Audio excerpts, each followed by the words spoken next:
Hello out there in the VC. Hope everyone's having a good Saturday and a good weekend. This is Matt, and I thought I would make a video. It's been a little while. So what I'm doing is just keeping on with my series of reviewing each of the Beach Boys albums in the order of their release. And so we are up to, which, truth be told, I had some reservations about this as far as how to approach it, what to do with this. Everybody's heard of this album. There's been so much written and talked about and documented on this album.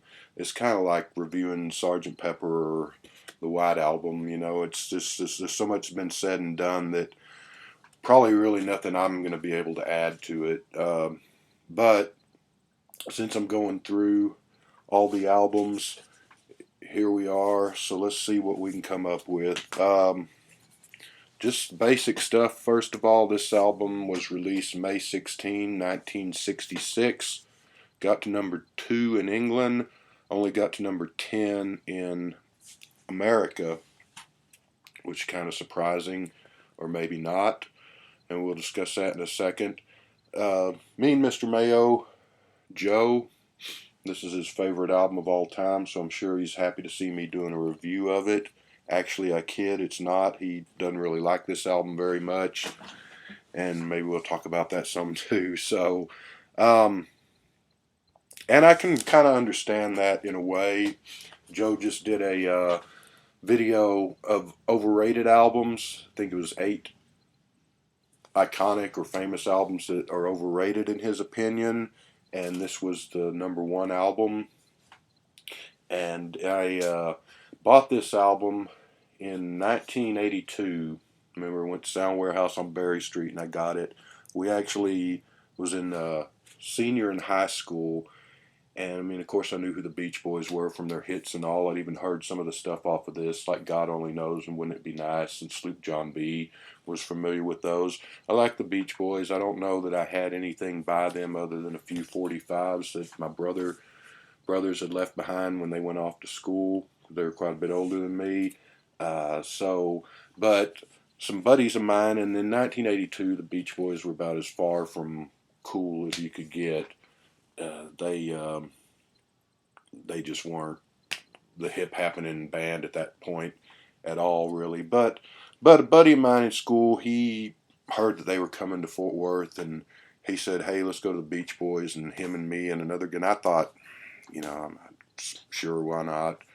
Can't say that I was overly excited about it, but we thought it'd be fun. We went and bought some Hawaiian shirts and went to the show. We were thinking maybe there'd be some girls running around there, and actually there were, so that was kind of cool. But by that point, the Beach Boys were really just a retro oldies act.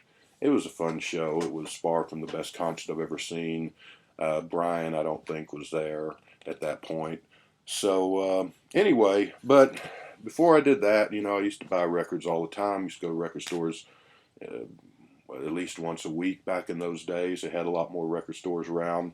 So I thought, well, get some Beach Boys albums to get ready for this concert. So I went and I bought this, and I bought the 2 Capitol Greatest Hits albums, the Greatest Hits Volume 1 and 2. So, and I had always heard that this is supposed to be their crowning achievement, this iconic masterpiece. Even back in 1982, it was heralded as such. So I was kind of looking forward to it. Like I said, I knew God Only Knows and Wouldn't It Be Nice and a couple of the other songs. I didn't know what else these other songs were on here. And I took it home, and I was 17. I was 18 actually, because it was toward the end of the school year. But expecting something on par with Revolver or The Who Sell Out or Kinks of the Village Green Preservation Society, something, masterpiece. And I played the album, and I thought, other than God Only Knows, which I loved, and of course, Wouldn't It Be Nice, Caroline No, which I guess I'd heard somewhere before, but I wasn't, maybe not. It seemed like I hadn't heard it before, maybe. I don't know. But anyway, I really love that. The rest of the album, I thought, well, it's very pretty and it's very nice, and I don't get it as far as the accolades piled on this album. An album that frequently comes up in the best albums of all time, sometimes cited as the best album of all time. You know, but I gave it a few spins, and that's another thing. Joe had this video about how many spins do you have to give an album that you don't get or that you don't like, that everyone's telling you is a great album. Should you give it several spins, or if you don't like it, should you move on because life's too short? I'm not really here to answer that right now, but you know, being 18, I had other stuff. The Clash was happening. There was new music that was exciting that was happening. I still was a huge fan of the Kinks and the Beatles and old 60s music. So I gave it a few spins and just thought, well, I just don't get the all the hoopla about this. And then I've had, this is the copy that I bought in 1982. It's a kind of a cheap. It's the Capitol. It's a green label. It's on the record player there, so I'm not going to go grab it. But I was just playing it before doing this review. You know, and I kept it, and through the years I would pull it out occasionally to play God Only Knows or Caroline No or Wouldn't It Be Nice, and once in a while I'd just play the album through, and same thing. I just thought, you know, this is very pretty, this is very nice, and it's good, I guess. I don't know. I just don't get it. I like it, I suppose, but anyway. So one day, I don't know when, several years ago, I happened to I hadn't played this in years. It'd been sitting in my with my records in the shelf there for, I don't know, more than a decade, maybe 15, 20 years. Pulled it out and played. Wanted to hear God Only Knows, and just put it on side one and played it through, and it just for whatever reason it just finally hit me and just landed on me like a ton of bricks. And yes, okay, now I get it. So, as far as Joe's question, I guess, I don't know, Joe, you need to lock yourself in a room and just play this continually for a month. And then if you don't get it after that, then give up on it. I'm kidding, of course. But one thing I would suggest on this album, and I'm kind of picking on you, Joe, it seems like, but I'm just not really. I'm just having a little bit of fun. I think you may have already seen this. I think I asked you about this, if I remember correctly. But you might watch this, and in the context of this, this might give you a fresh appreciation for this album and Smile, the album that should have come after this, but never got released for 30, 40 years later. But you might check that out. I don't know. So, okay. So I finally got it. Brian Wilson was 24 when he wrote this. Tony Asher helped with some lyrics, and a couple other people helped with some lyrics. But this is really a Brian Wilson solo album in all but name. The Beach Boys sing on it, but most of the instrumentation is done by Brian and or studio musicians, a group known as the Wrecking Crew, and some other people that were brought in. The Carl plays guitar on a few tracks. Dennis Wilson plays drums on one or two. And then Brian weighs in playing piano and organ and I think bass here and there. The story goes that the Beatles showed up. You know, the Beach Boys were the big band on the block, 62, 63. Then the Beatles show up, and that sort of challenges Brian, and that matures his songwriting and his musical arrangements and productions. And the Beatles will release another album, and he'll try to top that, and sort of a back and forth. When he heard Rubber Soul, he thought that's great because here's an album where it's a whole, not necessarily a concept album, but there's a whole sort of a cohesion or a theme running through the album, and it's not just hit singles and some filler. And so that drove him to come up with Pet Sounds. And in turn, Paul McCartney has said that Pet Sounds inspired the Beatles, as per Sgt. Pepper to some degree. The Beatles are still the better band in my opinion. They're the best band ever. But the Beach Boys, I think, are the best American band ever. There's really no competition that I can think of. Maybe Funkadelic and Sly and the Family Stone come close. And there's some great American bands. But anyway, so there's some back and forth between the Beach Boys and the Beatles there. Also, pushback from the band, which made things difficult on Brian. Mike Love, depending on who you believe, he says he loved the album. Everyone else says he didn't, and he kind of gave Brian hell for not just writing, uh, you know, Little Honda and Let's Go Surfing Now type songs anymore. Which and the same with Capitol Records. Capitol seemed to give the Beatles free reign to do all the experimentation and different things that they wanted to try, but with the Beach Boys, for whatever reason, they wanted to keep them trapped in 1963, 1964 with the surf and hot rod songs. So, and then his dad, Brian Wilson's dad, was, a pain in the ass idiot, and so there was all sorts of turmoil. He was newly married or recently married, and there was some conflict there, which a lot of this album is about. So yeah, I mean, he had, and they would pretty much, and then he had some mental problems and added drugs to it, which is not a good mix, and he would kind of crack up here in a year or so, unfortunately, and take quite a long time to come back to what degree he's come back now. Yeah, so, and I'm sorry I made notes, so I'm just sort of rambling here, I know, but I'm trying to include everything that I can remember to include. So, it's a very, this is the Teenage Symphony to God, or maybe it's Smile is the Teenage Symphony to God. It's about youth and loss of innocence. It's also, because like I said, Brian was 24 when he wrote this, with 23 and 24. He wrote this through 65 and 66. So it's also for people that are of an older age, nostalgia over that loss of innocence in youth and looking back with both gladness and regret and a tinge of sadness. So that all those dynamics are in play. There's all sorts of Brian Wilson is a genius, which I don't doubt for a second, but you can read up. There's been books written on the Beach Boys. There's been books written on Pet Sounds, books written on Smile, books written on Brian Wilson, and magazine articles galore that go through all of the his genius as a producer and a writer, and things saying that the Wrecking Crew people, a lot of these people were professional musicians, session musicians, people that worked with the best, people that worked with symphony orchestras, worked with Sinatra, and Crosby, and the best in the business. And apparently, those people, the session people, that were always grateful and impressed with Brian Wilson, and always loved to work with him because he was just so imaginative and inventive musically, and surprising them.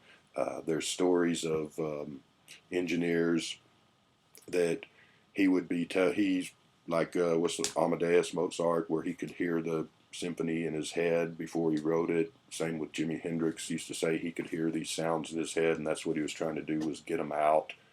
And so I've read stories, several different places, of recording engineers and stuff saying that Brian would be in there saying, because you don't really usually just go in there and the band plays and turn on the tape. You record this part, you record that part, and then they're later put together and mixed together.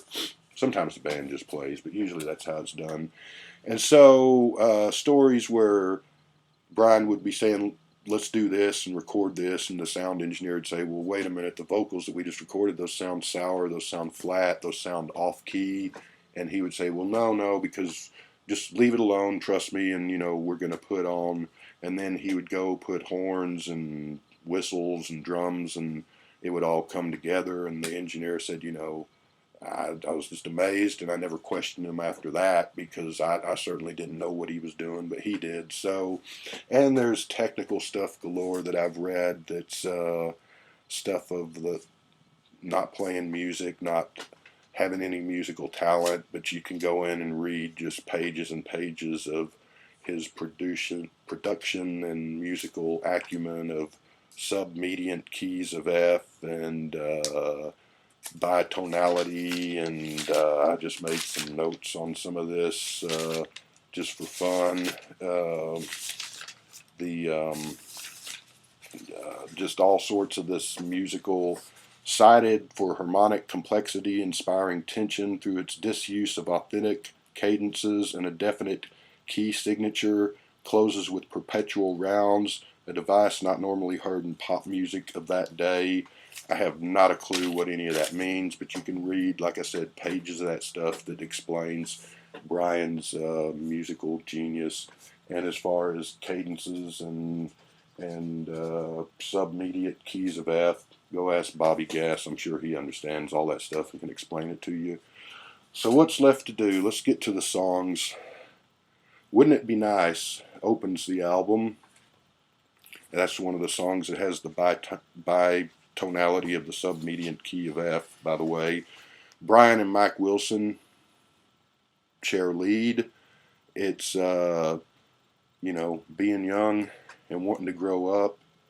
But then the catch-22 is when you actually do grow up, you wish you could be young again. But you don't understand that when you're young, so you look forward to growing up. It's sort of a death of innocence, death of youth, death of paradise. There's a lot of very spiritual overtones to this album, if you want to read that in there. And, I think it's obvious that some of that stuff is there. So, Wouldn't It Be Nice is classic. It was a 45, of course, and it got to number 8 on the charts in America.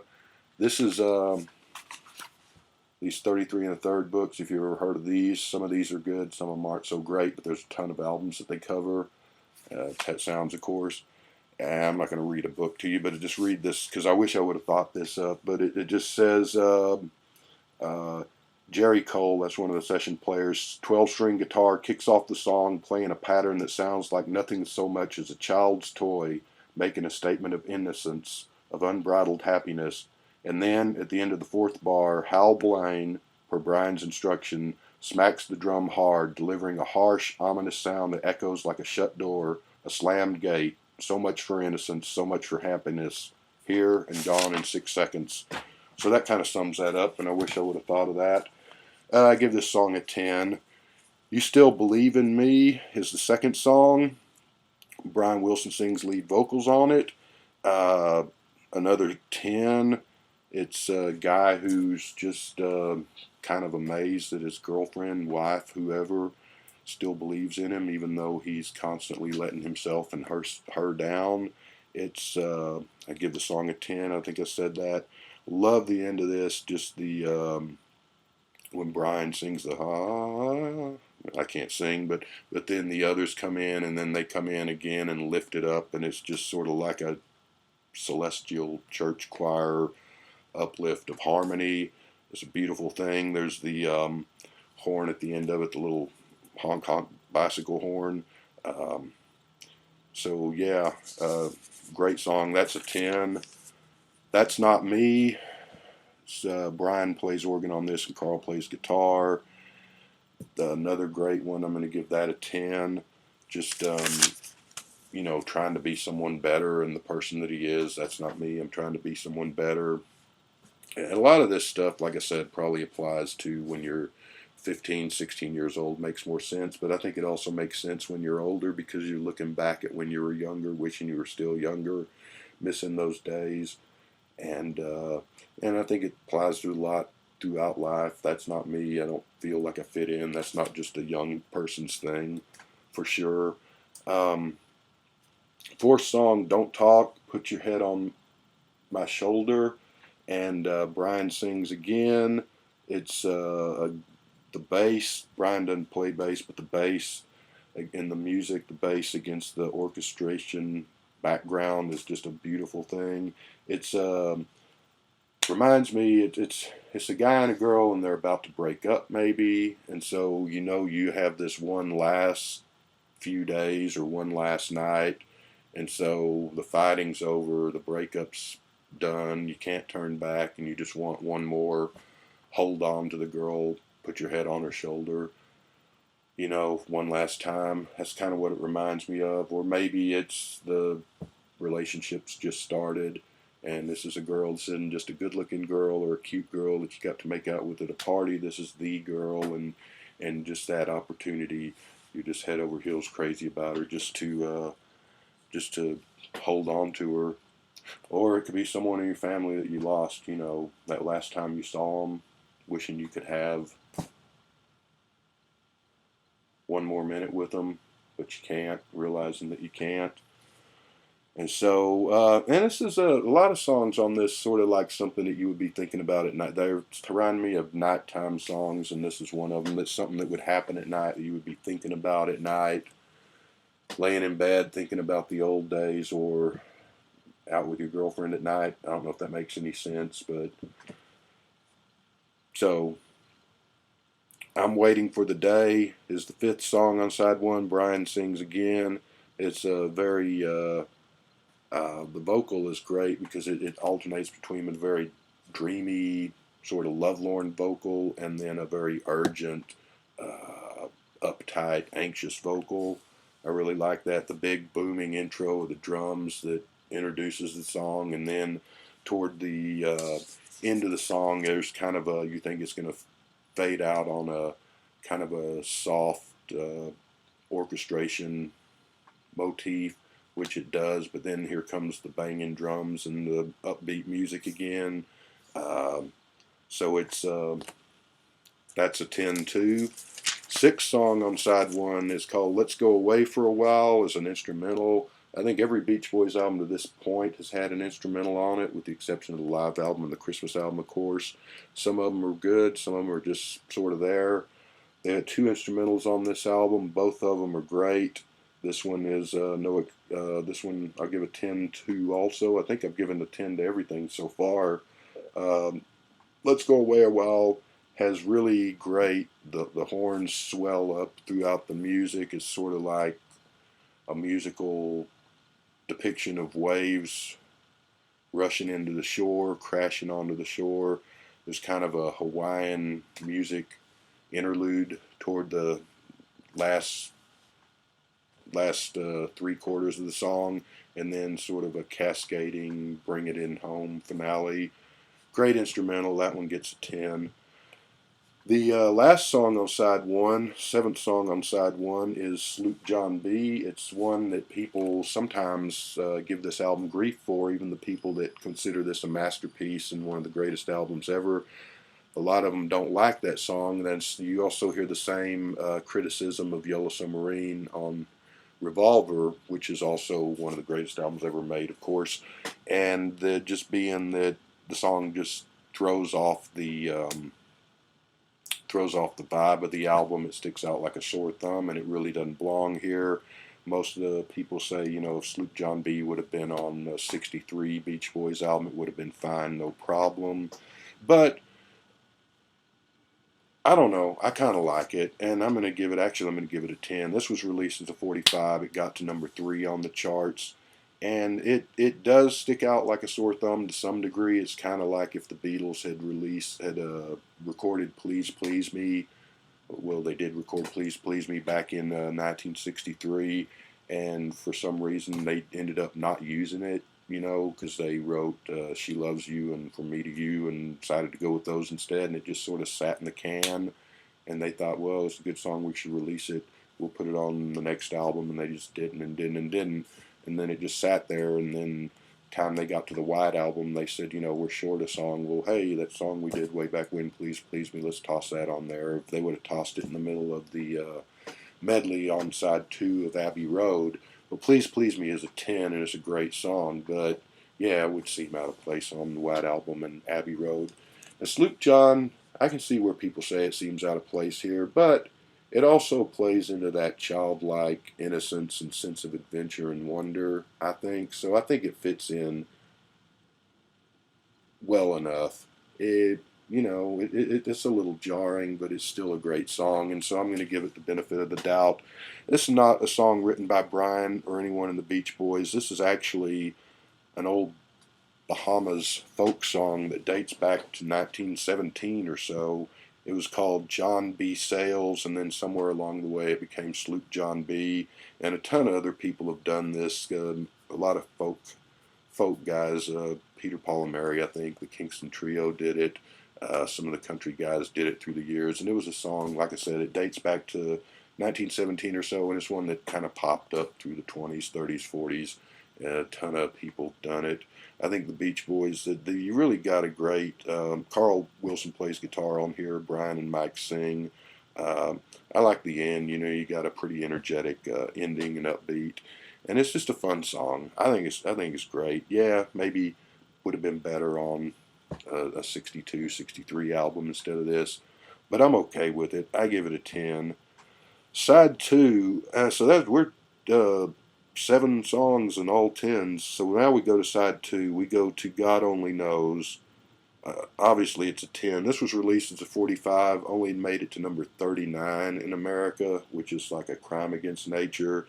This is one of the absolute best songs in the history of music. It's just beautiful. There's very few heartbreaking, achingly beautiful, just so good it almost hurts to listen to.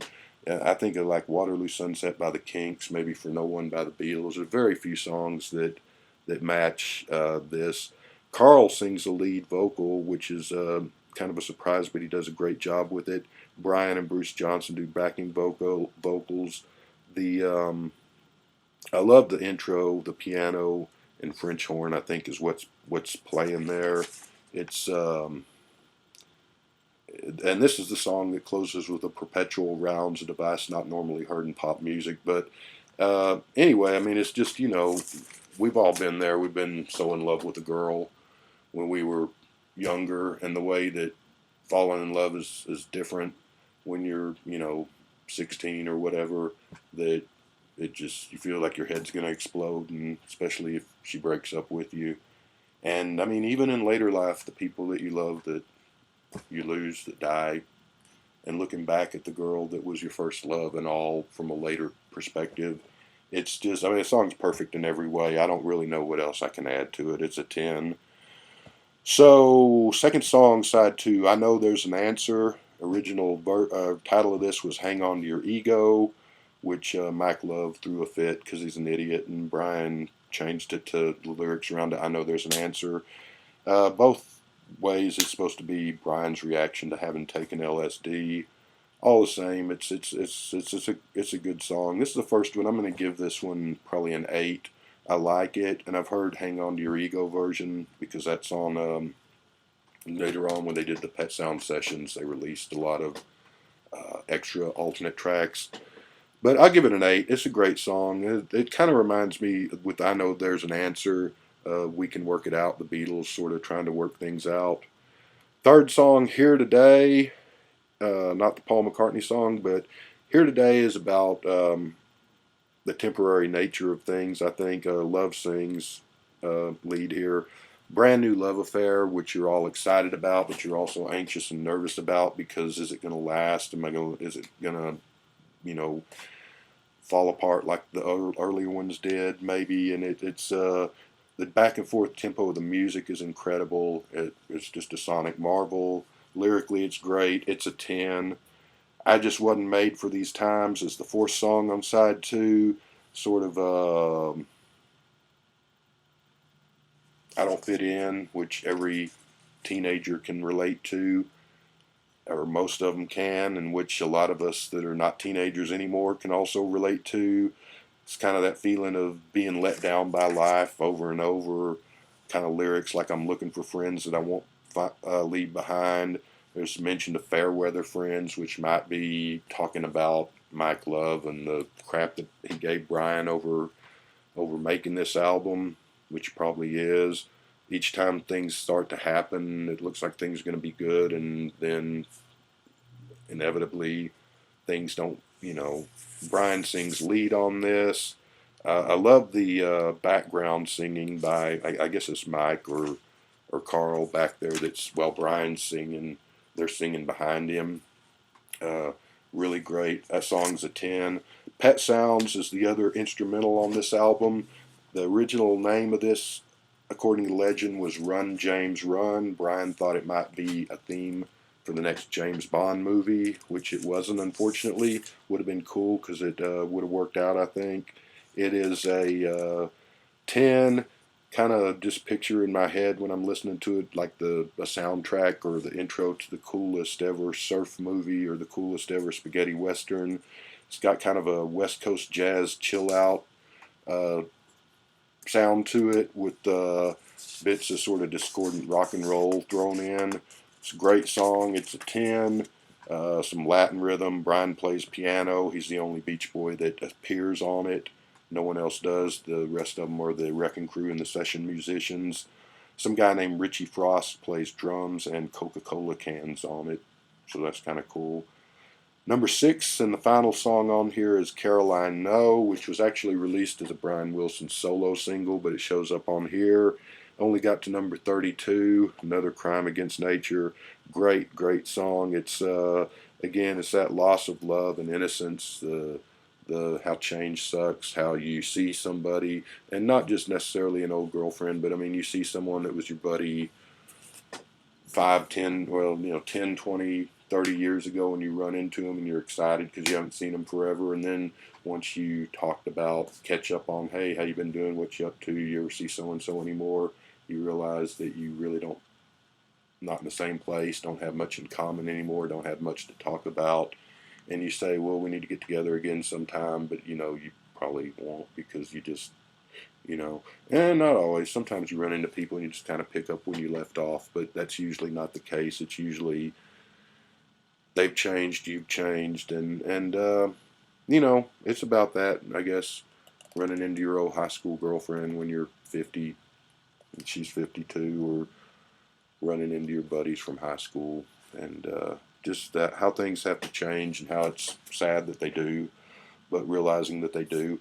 The song goes out on the sound of a train passing by and a dog barking at the train, and the train goes and the dogs are barking. And another thing is sort of a nighttime theme. Sort of think of that. You're in your bed and there's a train track by your house, passes by, and the dogs start barking. So these album is this like a dream, sort of a concept of a dream? I don't know. Or is it just things that you think about late at night when you're in bed?